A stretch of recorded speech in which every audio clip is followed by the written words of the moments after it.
হামের সংক্রমণ কমছেই না, হাসপাতালগুলোতে প্রতিদিনই বাড়ছে রোগী। রাজধানীর ডিএনসিসি হাসপাতাল থেকে যুক্ত হচ্ছেন সহকর্মী নিয়াজ মোর্শেদ। নিয়াজ, হামের রোগীদের চাপ কেমন দেখছেন এবং চিকিৎসকরা কি বলছেন?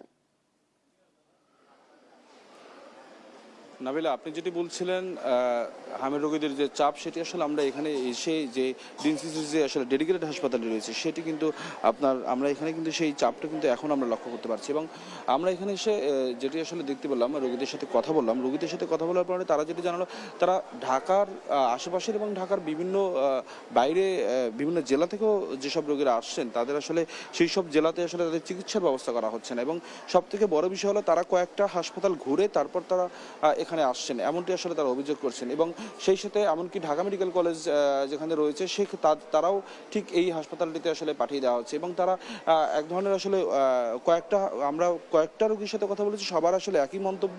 তারা তাদের নিজস্ব জেলায় যে হাসপাতালগুলো রয়েছে সেই হাসপাতালগুলো আসলে তাদেরকে এখানে পাঠিয়ে দেওয়া হচ্ছে। এবং সেই সাথে ঢাকার ভিতরে যেসব হাসপাতাল রয়েছে তারাও আসলে এখানে পাঠিয়ে দেওয়া হচ্ছে। সেক্ষেত্রে আসলে চিকিৎসার কিছুটা আসলে আপনার ঘাটতি হয়তো বা তাদের পোয়াতে হচ্ছে। এবং সেক্ষেত্রে এখানে কিন্তু চাপটা অনেক বেশি। এবং যদি একটু বলি, আমরা যেসব রোগীদের সাথে কথা বলেছি প্রত্যেকেরই কিন্তু আসলে টিকার ব্যাপারটা কিন্তু তারা আসলে সচেতন ছিলেন। এবং প্রত্যেকেই কিন্তু আমরা দেখেছি আসলে কেউ হয়তো বা পুরো টিকার যে জন্মের পর যেসব টিকাগুলো দিতে হয় সেগুলো আসলে পুরো ডোজটি তারা আপনার পূর্ণ করতে পারেনি, এমনটি আসলে তারা বলছেন। এবং সেই সাথে যদি আরেকটু বলি যে প্রত্যেকটি রোগীর কিন্তু সিমটমে কিন্তু আলাদা আলাদা। কোনো শিশু দেখা গেছে আপনার একেবারেই জ্বর হয় এবং জ্বর হওয়ার পরে তারপর আসলে কয়েকদিন জ্বর থাকে, তারপরে আস্তে আস্তে আসলে হামের যে লক্ষণগুলো সেটি আসলে দেখা যায়। এবং এরপরে আপনার যদি একটু বলি যে আপনার কিছু আপনার রুগী আছে যারা আসছেন, সেক্ষেত্রে দেখা গেছে আপনার তারা বলছেন যে তারা কথা শুনলেই আসলে রাগ হয়ে যায়, এমনই আসলে তাদের মারা বলছেন যে তাদের কিছু সিমটম রয়েছে।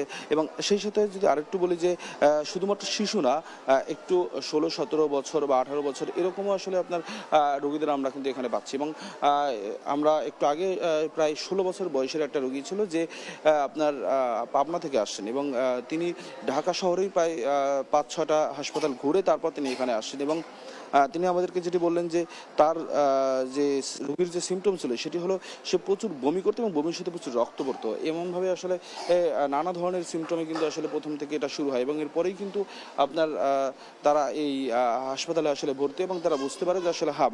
সেক্ষেত্রে কিন্তু আসলে হাম হয়েছে কিনা সেই ব্যাপারটা আসলে তারা প্রথমেই তারা নিশ্চিত হতে পারে না, এমন একটা কিন্তু তারা আমাদেরকে বলেছেন। এবং যদি একটু বলি যে এই হাসপাতালে কিন্তু আসলে শুধুমাত্র হামের চিকিৎসা এখন করা হচ্ছে। এবং আপনি জানেন যে হাসপাতালে এর আগেও করোনাকালীন সময় থেকে এটা খুব ডেডিকেটেড হাসপাতাল ছিল এবং সেই ডেডিকেটেড হাসপাতালের কারণে সব রোগীদেরকে আসলে এখানেই পাঠানো হচ্ছে। সেক্ষেত্রে এই হাসপাতালটা কিন্তু আসলে একটু চাপ বেড়ে যাচ্ছে। এবং যদি একটু বলি আসলে আপনার সেক্ষেত্রে আরেকটু বলি যে এখানকার যারা রোগী রয়েছে তারা আসলে যে অক্সিজেন দেওয়া হচ্ছে নেবুলাইজারের জন্য সেটি আসলে সংখ্যা কম। এবং সেক্ষেত্রে বেশ তাদেরকে সিরিয়াল দিয়ে তারপর তাদেরকে সেই নেবুলাইজেশন করতে হয়। এই ছিল আমার কাছে সর্বশেষ তথ্য।